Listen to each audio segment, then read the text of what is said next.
என்னதான் தமிழகத்துல 85.15% வாக்குகள் பதிவாகி இருந்தாலுமே, போன தேர்தல் விடையும் அதிகமான மக்கள் இந்த தேர்தல்ல வாக்கு செலுத்தியிருந்தாலுமே, ஒரு வரலாற்று சாதனை படைச்சிருந்தாலுமே, தாவேகா தலைவர் விஜய்ல இருந்து முன்னாள் அமைச்சர் செந்தில் பாலாஜி வரைக்கும் தங்களுக்கான வாக்க தாங்களே போட தவறியிருக்காங்க.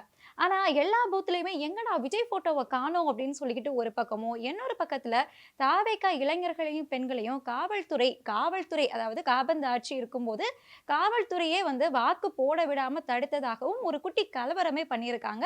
என்ன நடந்துச்சு அப்படிங்கிறத விரிவா பார்க்கலாம். Welcome to Mathimugam decode. நான் இசை.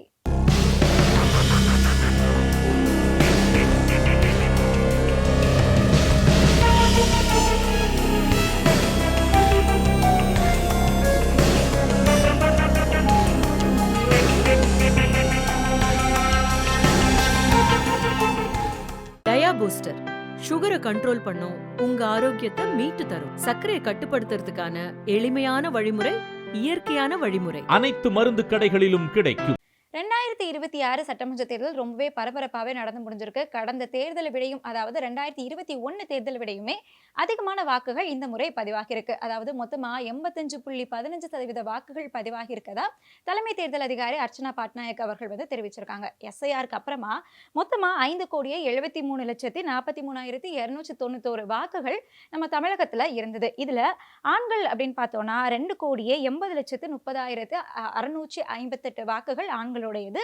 ஆண்களை விடையும் அதிகமா பெண்கள் 2,93,04,905 வாக்குகள் வந்து பெண்கள் வாக்குகளுமே இருந்தது. மூன்றாம் பாலினம் அப்படின்னு பார்த்தோம்னா 7,728 வாக்குகள் மூன்றாம் பாலின வாக்குகளும் இருந்தது. இதுல மொத்தமா இந்த 5,73,43,291 வாக்குகள்ல 4,87,00,000 வாக்குகள் பதிவாகி இருக்கு. அதாவது கடந்த தேர்தலை விடையும் 29 லட்சம் வாக்குகள் அதிகமாவே பதிவாகி இருக்கு. இதுக்கு காரணம் புதுசா ஒரு கட்சி வந்ததுதான். ஒரு மாற்றம் வேணும் அப்படிங்கிறதுக்காக மக்கள் வாக்கு செலுத்தியிருக்காங்க அப்படின்னு பொதுவான ஒரு கருத்து முன்வைக்கப்பட்டாலுமே, நம்ம அதுல உண்மை என்ன அப்படின்னு பிரிச்சு பார்க்கும்போது என்ன தெரிய வருது அப்படின்னா, எஸ்ஐஆர் மூலமா பல வாக்குகள் வந்து நீக்கப்பட்டிருக்கு. போன தேர்தல் விடையும் இந்த தேர்தல்ல கோடிக்கணக்கான வாக்குகள் நீக்கப்பட்டிருக்கக்கூடிய அந்த நிலைமையில இப்போ ஒரு உதாரணத்துக்கு சொன்னோம் அப்படின்னா 100 வாக்குகள் ஒரு இடத்துல இருக்குன்னு வச்சுக்கோங்க. ஃபார் எக்ஸாம்பிளுக்கு அந்த இடத்துல போன தேர்தல்ல 60 வாக்குகள் பதிவாகுது. அப்போ அந்த சதவீதமா கால்குலேட் பண்ணும்போது 60% அப்படின்னு தான் எடுத்துக்குவோம் இல்லையா? இப்போ எஸ்ஐஆருக்கு அப்புறமா அந்த 100 வாக்குகள்ல 10 வாக்குகளை எஸ்ஐஆர் மூலமா நீக்கிட்டாங்க. அப்போ மீதம் இருக்கிறது 90 வாக்குகள் தான். இந்த 90 வாக்குகள்ல அதே 60 வாக்குகள் பதிவானா கூட 66% வாக்குகள் பதிவாகிறதா கணக்கு நமக்கு வரும். இதுக்கு முன்னாடியும் 60 வாக்குகள் தான் பதிவாகி இருந்தது. இப்பவும் 60 வாக்குகள் தான் பதிவாகி இருக்குது. ஆனா அந்த சதவீதம் அப்படிங்கிறது இந்த முறை அதிகமா வந்திருக்கு. அதுக்கு காரணம் எஸ்ஐஆர் மூலமா நீக்கப்பட்ட அந்த 10 வாக்குகள். புரிஞ்சிருக்கும்னு நினைக்கிறேன். அதே நிலைமை தான் இப்போ இந்த ஒட்டுமொத்தமா கோடிக்கணக்கான வாக்குகள்லையுமே நடந்திருக்கு. ஆனா போன தேர்தல் விடையும் 29 லட்சம் வாக்குகள் அதிகமாக விழுந்திருக்கு அப்படிங்கிறது ஒரு உண்மை நிலவரம் தான். ஏன்னா இந்த முறை புதிய வாக்காளர்கள் 14 லட்சம் வாக்காளர்கள் புதிய வாக்காளர்களே வராங்க. அதை தாண்டி பெண்கள், இளைஞர்கள், வெளியூர்ல இருந்து ஒரு சில வாக்குகள் எல்லாமே வந்ததுனால ஒட்டுமொத்தமா அந்த 29 லட்சம் வாக்குகளும் அதிகமாக இருக்கு. அதுக்காக இது ஒரு மாற்றம், இந்த மாற்றத்துக்காக தான் இந்த மக்கள் எல்லாருமே ஓட்டு போட்டிருக்காங்க அப்படிங்கிற நிலைமை வந்து கள நிலவரத்துல இல்லை. ஏன்னா ஒவ்வொரு இடத்துலையுமே குறிப்பா சொல்லணும் அப்படின்னா தாவேகாவை சேர்ந்த ஒரு உதாரணத்துக்கு ரமேஷ் அவர்களை எடுத்துக்கலாம். அவர் தொகுதியில அவருக்கு வந்து வாக்குகளே விழல அப்படிங்கிறது கள நிலவரப்படி உள்ள போறது வர்றது, அந்த ட்ரெஸ் கோட் வச்சிருந்தது, இதெல்லாம் வச்சு பார்க்கும்போதே தெரிஞ்சிருக்கும். அங்க வந்து ஃபார்ம்லாம் கொடுப்பாங்க. அந்த படிவம் 17C படி பார்த்தோம்னாலே எந்தெந்த ஏரியால எந்த மக்கள் வந்து வாக்கு செலுத்தியிருக்காங்க, இப்போ ஒரு ஊர்ல எந்த ஏரியால அவங்க யாருக்கு வாக்கு போடுவாங்க அப்படிங்கிறது அந்த ஊர் பிஎல்ஓஸ்க்கு நல்லாவே தெரியும். ஸோ அந்த முறையில பார்த்தோம் அப்படின்னா அவருக்கு அங்க வாக்கே விழல, டெபாசிட் கூட வாங்க மாட்டோமோன்னு ஒரு பக்கமா அவரு கண் கலங்கவே ஆரம்பிச்சிட்டாரு. கூட நமக்கு எல்லாமே தெரிஞ்ச அண்ணன் லயோலோமணி அவர்கள் போய் ஆறுதல் கூட சொல்லிட்டு இருந்தாங்க. இந்த நிலைமை தான் தாவேகாவுக்கு எல்லா இடத்துலயுமே பெரும்பான்மையா இருந்திருக்கதை பார்க்க முடியுது. ஏற்கனவே நம்ம திருப்பத்தூர் தாவேகா வேட்பாளர் வந்து தன்னந்தனியா போய் ஆந்திரா பஸ்ல எல்லாம் கை காட்டி வாக்கு சேகரிச்சுட்டு இருந்தாரு. இந்த தடவை வாக்கு எந்த தடவை விழும் அப்படிங்கிறது மிகப்பெரிய கேள்விக்குறியாதான் இருக்கு. இது ஒரு பக்கம் இருக்க, எல்லா தொகுதியிலையுமே விஜயோட போட்டோ எங்கப்பா காணோம் அப்படின்னு தாவேகாவினர்ல ஒரு குட்டி கலவரமே பண்ண ஆரம்பிச்சிட்டாங்க. அதாவது நம்ம இப்போ ஓட்டு போட போறோம் அப்படின்னா மிஷின்ல கட்சியோட பெயர் இருக்கும், சின்னம் இருக்கும், அந்த தொகுதி வேட்பாளருடைய அந்த புகைப்படம் இருக்கும் இல்லையா? அந்த புகைப்படத்துல விஜயோட புகைப்படம் இல்ல அப்படின்னு தாவேகாவினர் எல்லாம் சண்டை போட ஆரம்பிச்சிட்டாங்க அங்க இருக்கக்கூடிய பிஎல்ஓஸ் கிட்ட. என்னன்னா விஜய் பெரம்பூர், திருச்சி கிழக்குன்னு 2 தொகுதியில தான் போட்டியிடுறாரு. அந்த 2 தொகுதியில மட்டும்தான் விஜய வேட்பாளரா அந்த போட்டோ வந்து அந்த மிஷின்ல இருக்கும். அதை தாண்டி மற்ற தொகுதிகள் எல்லாமே தாவேகாவோட வேட்பாளர் போட்டோ இருக்கும். அந்த தொகுதியில எந்த வேட்பாளர் நிக்கிறாங்களோ அவங்களுடைய புகைப்படம் தான் இருக்கும். உதாரணத்துக்கு வில்லிவாக்கத்துல ஆதவர்ஜுனா நிக்கிறார் அப்படின்னா அந்த இடத்துல ஆதவர்ஜுனாவுடைய புகைப்படம் தான் இருக்கும். டி நகர்ல புஷி ஆனந்த் அவர்கள் நிக்கிறார் அப்படின்னா புஷி ஆனந்தோட புகைப்படம் தான் இருக்கும். அதுக்கு பதிலா எல்லா இடத்துலயும் விசில் சின்னம் காமனா இருக்கிற மாதிரி விஜயோட போட்டோவும் காமனா வைக்க மாட்டாங்க.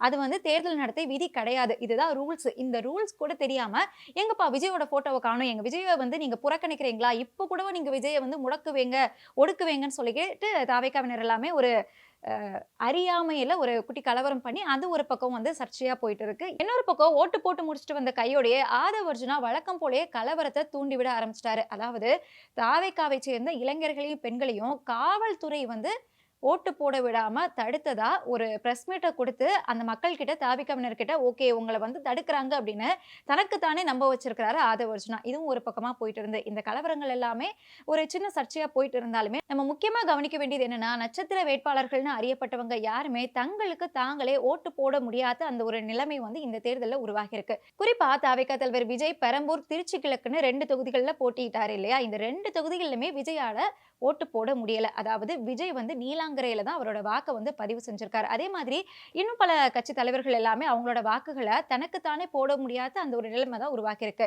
இன்னும் ஒரு உதாரணமா நம்ம பாஜகவை சேர்ந்த நயனா நாகேந்திரன் எடுத்துக்கலாம். அவரோட சொந்த தொகுதி நெல்லை. அவரோட வாக்குமே நெல்லையில இருக்கும்போது ஆனா அவர் போட்டிடுறது சாத்தூர்ல. ஸோ சாத்தூர்ல போயிட்டு அவரால் அவருக்கு அவரே வாக்கு செலுத்த முடியல. அதே மாதிரி தான் திருச்சி கிழக்குல தாவேகா தலைவர் விஜய் மட்டுமே கிடையாது, அங்க போட்டியிடுற திமுக வேட்பாளர் இனிகோ இருதயராஜ் அவருக்குமே வாக்கு சென்னையில இருக்கிறதுனால அவராலையுமே அங்க வாக்கு செலுத்த முடியல.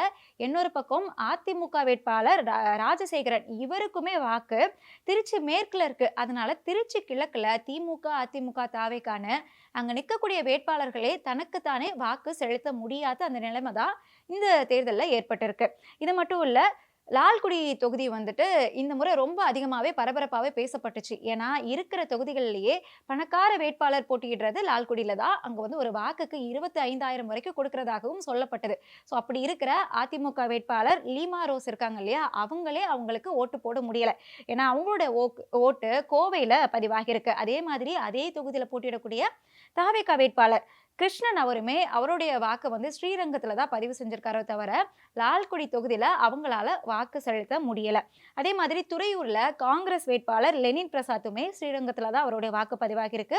அதே துறையூர்ல இருக்கக்கூடிய தாவேகா வேட்பாளர் ரவிசங்கர் அவருடைய வாக்கு மணச்சநல்லூர்ல பதிவாகி இருக்கு. இன்னும் சொல்ல போனோம் அப்படின்னா திருச்சி மேற்குல திமுக அமைச்சர் நேருவோட ஆப்போசிட் கேண்டிடேட்டா போட்டியிட்ட அதிமுகவோட கூட்டணியை சேர்ந்த ராஜசேகரன் இவருமே இவருடைய வாக்கை ஸ்ரீரங்கத்துல தான் பதிவு பண்ணியிருக்காரு. அதாவது தன்னை எதிர்த்து போட்டியிடக்கூடிய நேருவை எதிர்த்து இவரால் வாக்கு செலுத்த முடியாத அந்த ஒரு நிலைமை வந்து ஏற்பட்டிருக்கு. அவருடைய வாக்கு ஸ்ரீரங்கத்தில் இருக்கு. இதை விடையும் கொடுமை என்ன தெரியுமா? அமைச்சர் நேருவோட பையனாலேயே அவங்க அப்பாவுக்கு வாக்கு செலுத்த முடியலை. ஏன்னா அவருடைய வாக்கு லால்குடியில பதிவாகி இருக்கிறதுனால அந்த இந்த எஸ்ஐஆர் வந்ததுக்கு அப்புறமா ஒவ்வொருத்தவங்களும் அவங்களுடைய சொந்த ஊர்களில் போய் வாக்கு செலுத்தக்கூடிய அந்த ஒரு நிலைமை வந்து ஏற்பட்டிருக்கு. 2 தொகுதியில் இருக்கிறது 3 தொகுதியில் இருக்கிறது எங்கெல்லாம் எக்ஸ்ட்ரா பதிவாகி இருக்கோ அது எல்லாமே கேன்சல் ஆனதுனால நேருவோட பையனாலேயே அவங்க அப்பாவுக்கு வாக்கு செலுத்த முடியாம அவர் வந்து லால்குடியில அவரோட தொகுதியில போய் வாக்கு செலுத்திருக்காரு. இப்படி முக்கிய தலைவர்களால அவங்களே வாக்கு செலுத்த முடியல. என்ன சொல்ல போனா அப்படின்னா அவங்க குடும்பத்தை சேர்ந்தவங்களே மகன் கூட அவங்க அப்பா அம்மாவுக்கு வாக்கு செலுத்த முடியாத அந்த ஒரு நிலைமையை இந்த தேர்தலில் நம்மளால பார்க்க முடிஞ்சது. இந்த வேட்பாளர்கள் எல்லாமே தங்களுக்கு தாங்கள் தான் வாக்கு செலுத்த முடியாத அந்த ஒரு நிலைமையில இருக்காங்க. ஆனா திமுக முன்னாள் அமைச்சர் செந்தில் பாலாஜி அவர்களுக்கு நிலைமை வந்து இதை விட மோசமாவே இருக்கு. ஏன்னா அவரு மொத்தமாவே வாக்கு செலுத்த ஜனநாயக கடமையை செய்ய தவறி இருக்காரு அப்படின்னே சொல்லலாம். ஏன்னா செந்தில் பாலாஜி அவர்கள் கரூரோட வேட்பாளரா இருந்தாங்க. இந்த முறை கோவை தெற்கு வேட்பாளரா மாற்றி அமைக்கப்பட்டிருக்காங்க. கோவை தெற்குல அதிமுகவுடைய கோட்டை அப்படிங்கிற ஒரு நிலைமை வந்து உருவாக்கி இருக்கு. கடந்த தேர்தலில் 2021 சட்டமன்ற தேர்தலில் 10க்கு 10மே அதிமுக தான் அடிச்சு தூக்குனாங்க. ஆனா கரூர் எல்லாமே திமுகவுடைய கோட்டையா இருக்கிறதுனால இந்த பக்கம் கவனம் கொஞ்சம் அதிகமா தேவைப்படுது அப்படிங்கிற ஒரு காரணத்தினால செந்தில் பாலாஜியை கோவை தெற்குக்கு மாற்றிட்டு தலைமை. அதுக்கேற்ற மாதிரி அவருமே கோவை தெற்குல தான் போட்டியிட்டாரு. அங்க இருக்கக்கூடிய வேலைகள் எல்லாமே செஞ்சுட்டு வந்தாரு. 2021 தேர்தல் முடிஞ்சு திமுக ஆட்சி அமைச்ச உடனேயே கோவையோட பொறுப்பு அமைச்சரா செந்தில் பாலாஜியும் மாற்றம் செஞ்சிருந்தாங்க. அந்த சமயத்துல இருந்தே கோவை தெற்குல அவர் வந்து அதிகமான வேலைகளும் செஞ்சுட்டு இருந்தாங்க.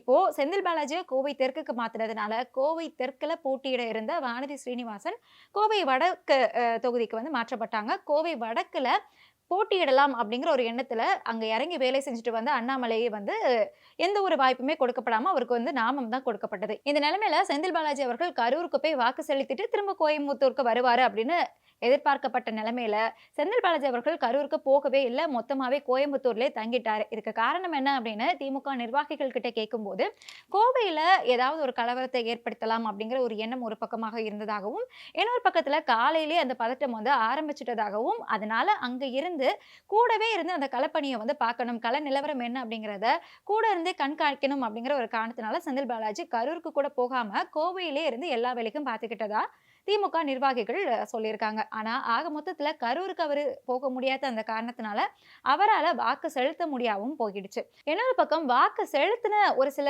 முக்கிய தலைவர்களுமே வந்துட்டு எப்படி வாக்கு செலுத்தணும் அப்படின்னு தெரியாம அங்க இருக்கக்கூடிய அந்த பொத்தான அமுக்குறதுக்கு பதிலா அங்க இருக்கக்கூடிய விளக்க அமைக்கிட்டு இருந்திருக்காங்க. இதை பார்த்த தேர்தல் அதிகாரிகள் எல்லாமே ஒரு பக்கமா சிரிச்சு அவரை கலாய்ச்சிட்டு, இது இல்லைங்க, இது வந்து விளக்கு, நீங்க வந்து ஓட்டு போட்டீங்க அப்படின்னா நீங்க போட்டீங்க அப்படிங்கிறத தெரியப்படுத்துறதுக்காக வைக்கப்பட்ட ஒரு லைட் அது, அதை போய் அமுக்கிட்டு இருந்தா எப்படிங்க வாக்கு விழும், பக்கத்துல இருக்கக்கூடிய அந்த பட்டன் அமுக்குங்கன்னு சொல்லி அவங்க சொல்லி கொடுத்திருக்காங்க. இது வேற யாருமே இல்ல, திண்டுக்கல் ஸ்ரீனிவாசன் அவர்கள் தான். இதுக்கு முன்னாடி எப்படியாவது ஃபேமஸ் ஆகலாம் அப்படின்னு நயன்தாரா வேணும் அப்படின்னு கேட்டவர் இன்னைக்கு வந்து இந்த நேரத்துல நம்மளையும் யாராவது வந்து கவர் பண்ண மாட்டாங்களா அப்படின்னு நினைச்சாரோ என்னமோ தெரியல. பத்தான அமுக்குறதுக்கு பதிலா அந்த விளக்க அமைக்கி அந்த பக்கத்துல ஒரு கூத்துமே செஞ்சிருக்காங்க. இப்படி தேர்தல்ல பல கூத்துகள் நடந்திருக்கு. என்னதான் கூத்துகள் நடந்திருந்தாலுமே மே 4 மிகப்பெரிய கூத்து ஒண்ணு காத்துட்டு இருக்கு. நம்மளும் காத்திருப்போம். இணைந்திருங்கள்.